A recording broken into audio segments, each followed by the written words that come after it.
মোবাইলের সমস্ত search history বা অ্যাক্টিভিটি পার্মানেন্টলি ডিলিট করুন। তা না হলে আপনি যে কোনো সময় বড় ধরনের বিপদে পড়তে পারেন। কারণ আমরা যখন গুগল ক্রোম ব্রাউজারে কোনো কিছু সার্চ করি তখন সার্চ হিস্ট্রি থেকে একটা একটা করে ডিলিট করেন বা সবগুলো একসাথে ডিলিট করেন।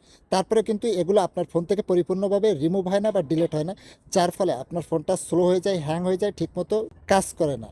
এবং এমন খারাপ কিছু ওয়েবসাইট রয়েছে যেগুলো আপনার ফোনের সমস্ত ইনফরমেশনগুলো চুরি করে নিয়ে যাচ্ছে। তাই বিপদে পড়ার আগেই এগুলোকে এখনই পরিপূর্ণভাবে ডিলিট করুন। কিভাবে করবেন চলুন তাহলে মোবাইল স্ক্রিনে দেখিয়ে দেওয়া যাক। ভিডিওটা আপনার টাইমলাইনে শেয়ার করে রাখতে পারেন, যে কোনো সময় প্রয়োজন পড়লে দেখে নিতে পারবেন এবং পেজটিকে ফলো করে রাখতে পারেন এরকম সব ইনফরমেটিভ ভিডিও পেতে।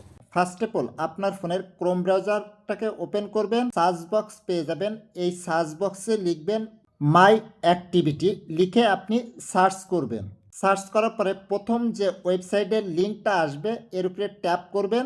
দেন এরপরে এখান থেকে একটু স্ক্রল করে নিচে আসলেই দেখতে পাবেন যে আপনি যা কিছু সার্চ করেছেন গুগল ক্রোম ব্রাউজারের সমস্ত কিছু এই ব্যাকগ্রাউন্ডে রয়ে গেছে, যার ফলে আপনার ফোন মেমোরি ফুল হয়ে যায় এবং ফোন হ্যাং করে, ল্যাগ করে, ঠিকমতো ব্যবহার করতে পারে না এবং বিভিন্ন ওয়েবসাইট আপনার এই গোপন অ্যাক্টিভিটিগুলো সমস্ত কিছু হ্যাক করে তাদের সার্চ হিস্ট্রিতে রেখে দেয়। এখন এগুলোকে ডিলিট করতে হবে পার্মানেন্টলি। তার জন্য এখানে পেয়ে যাবেন ডিলিট, এই ডিলিটের উপরে ট্যাপ করবেন।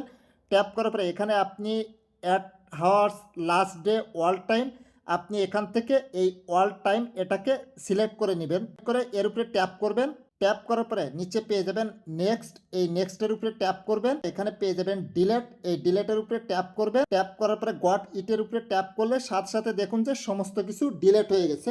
এরপরে দেখবেন যে আপনার ফোন আর কখনো স্লো হবে না, হ্যাং হবে না এবং আপনি বড় ধরনের বিপদের হাত থেকে রক্ষা পাবেন।